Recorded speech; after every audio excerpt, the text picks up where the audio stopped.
کراچی اور حیدرآباد میں بلدیاتی الیکشن 15 جنوری کو ہی ہوں گے۔ الیکشن کمیشن نے ایم کیو ایم کی انتخابات ملتوی کرنے کی درخواست مسترد کر دی۔ محفوظ فیصلہ سناتے ہوئے الیکشن کمیشن نے کہا کہ لوکل گورنمنٹ الیکشن پرانی ووٹر لسٹوں پر ہی کروائے جائیں گے۔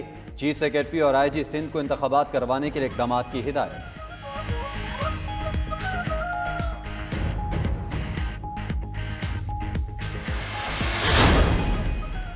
وزیر خزانہ اسحاق ڈار کے لیے ایک اور ریلیف۔ الیکشن کمیشن نے اسحاق ڈار کی نشست خالی قرار دینے کی درخواست مسترد کر دی۔ وزیر خزانہ کے خلاف بطور سینیٹر حلف نہ اٹھانے پر نااہلی کی کارروائی بھی ختم کر دی گئی۔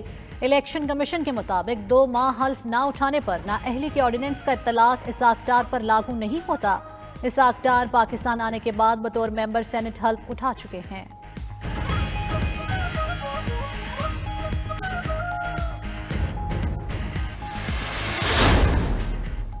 توشہ خانہ ریفرنس میں فوجداری کارروائی کا کیس۔ سابق وزیر اعظم عمران خان کی ضمانت میں 31 جنوری تک توسیع۔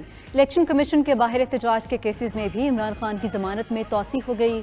دوسری جانب توشہ خانہ کیس میں نااہلی کے خلاف عمران خان کی درخواستوں پر لاہور ہائی کورٹ میں سماعت جاری۔ درخواست میں موقف اختیار کیا گیا کہ الیکشن کمیشن عدالت کے اختیارات استعمال نہیں کر سکتا۔ نااہلی کا فیصلہ کالعدم قرار دیا جائے۔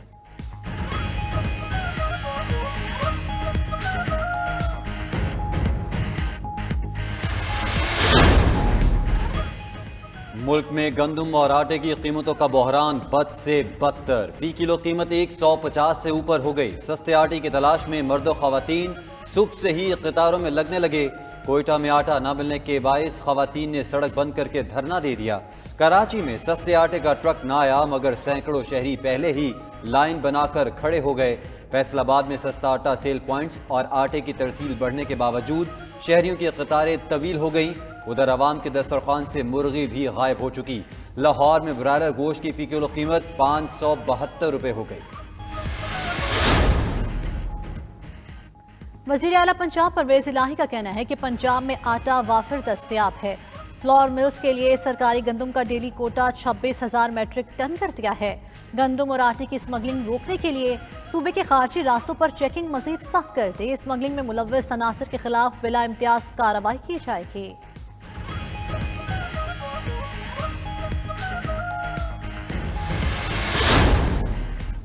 Army chief general Asim Munir کی سعودی ولی عہد شہزادہ محمد بن سلمان سے ملاقات۔ سعودی عرب کے تاریخی علاقے العلا میں ولی عہد نے آرمی چیف کا روایتی خیمے میں استقبال کیا۔ ملاقات میں دو طرفہ تعلقات کو مستحکم بنانے، فوجی اور دفاعی تعاون کو فروغ دینے پر اتفاق۔ شہزادہ محمد بن سلمان نے جنرل عاصم منیر کو آرمی چیف بننے پر مبارکباد بھی دی۔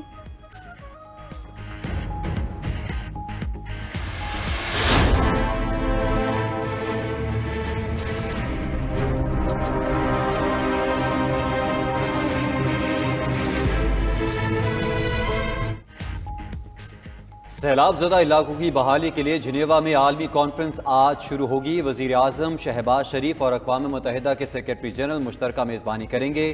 پاکستان سیلاب سے متاثرہ علاقوں کی بحالی کا فریم ورک پیش کرے گا۔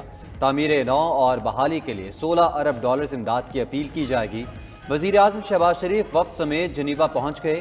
وزیر خزانہ اسحاق ڈار اور IMF حکام کی ملاقات بھی آج جنیوا میں ہوگی۔ ترجمان IMF بات چیت میں پیش رفت کے لیے پرامید۔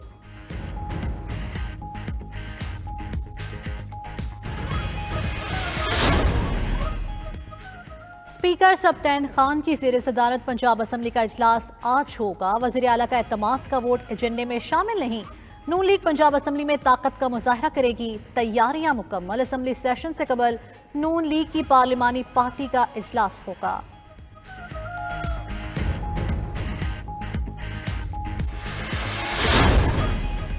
قافلے کے رہنما مونی صلاحی کے دوست کو FIA نے گرفتار نہیں کیا۔ رپورٹ لاہور ہائی کورٹ میں جمع کروا دی گئی۔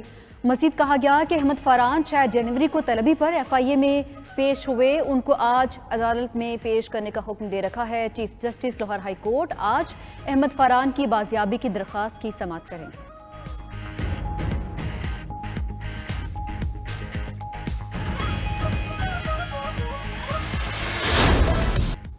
ملک کے بالائی علاقوں میں موسم انتہائی سرد۔ اسکردو میں پارہ -8 centi grade record. Azad Kashmir اور گلگت بلتستان میں ہلکی بارش اور برفباری کی پیشگوئی. میدانی علاقوں میں آج بھی دھند چھائی رہی. موٹر ویز اور دیگر شاہراہوں پر حد نگاہ کم ہونے پر ٹریفک کی روانی متاثر. پروازوں اور ٹرین کا شیڈول بھی تاخیر کا شکار رہا. دھند کے باعث مختلف شہروں میں حادثات. 4 افراد جاں بحق، 6 پولیس اہلکاروں سمیت 16 افراد زخمی ہو گئے.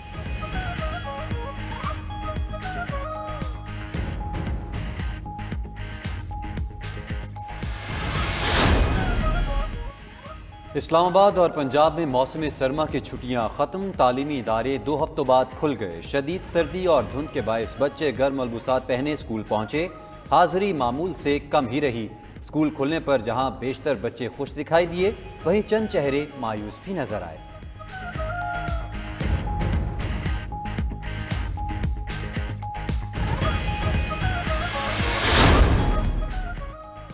توانائی کی کمی کو کم کرنے میں اہم پیش رفت. گھوٹکی میں گیس کے نئے ذخائر دریافت. ماڑی پیٹرولیم کے اعلامیے کے مطابق ابتدائی طور پر یومیہ 51 لاکھ مکعب فٹ گیس حاصل ہونے کا تخمینہ لگایا گیا ہے. کنویں میں 1015 میٹر تک کھدائی کی گئی.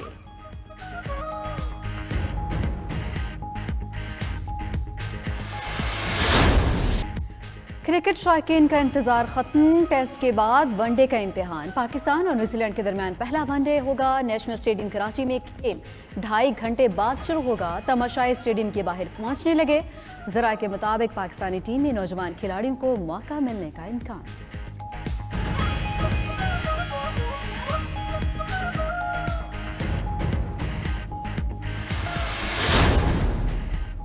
ضلع کورم کے وادی پارا چنار میں سنو فیسٹیول کا آغاز ہو گیا. برفباری کے باعث ہر طرف بچھی سفید چادر پر بچوں بڑوں سمیت سینکڑوں سیاح اور مقامی افراد لطف اندوز ہونے لگے.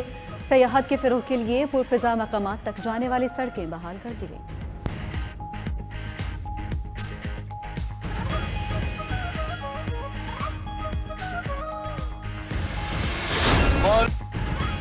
اور پاکستانی فلمی دنیا کے بے تاج بادشاہ سلطان راہی کو مداحوں سے بچھڑے 27 برس بیت گئے. سلطان راہی نے 700 سے زائد پنجابی اور اردو فلموں میں اداکاری کے جوہر دکھائے.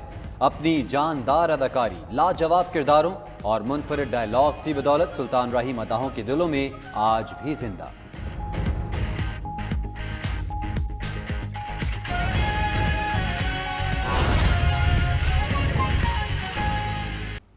معیشت کی بات کریں تو کاروباری ہفتے کے پہلے دن پاکستان اسٹاک ایکسچینج میں مندی کا رجحان دیکھا جا رہا ہے، جبکہ انٹر بینک میں ڈالر 26 پیسے مہنگا ہو کر 227 روپے 40 پیسے کی سطح پر آ گیا ہے. اسی حوالے سے اپڈیٹ کریں گے نمائندہ 92 نیوز شراز احمد. شراز بتائے گا.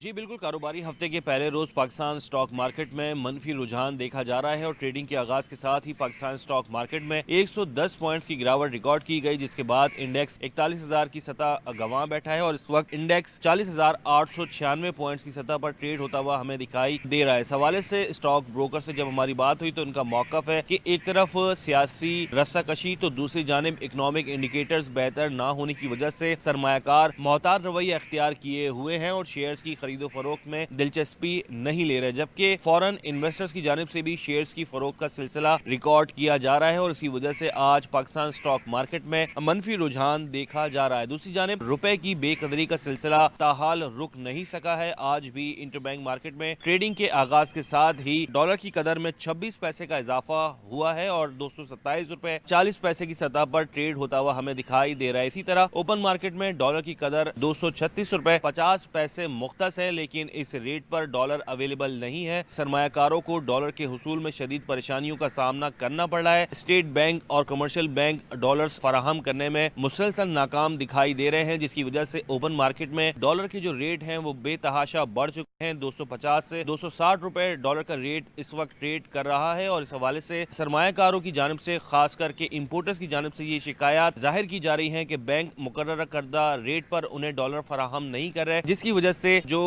کلیئرنس کا پروسیس ہے وہ شدید طویل ہوتا چلا جا رہا ہے، جبکہ خام مال کی عدم دستیابی سے صنعتیں جو ہیں شدید متاثر دکھائی دے رہی ہیں. اس حوالے سے یہی مطالبہ کیا جا رہا ہے صنعتکاروں کی جانب سے کہ ڈالر کی اویلیبلٹی کو یقینی بنایا جائے، خاص کر کے مقررہ کردہ ریٹ پر ڈالر کو فراہم کیا جائے تاکہ کلیئرنس کا پروسیس آسان ہو اور کاروباری سرگرمیاں معمول کے مطابق آ سکیں.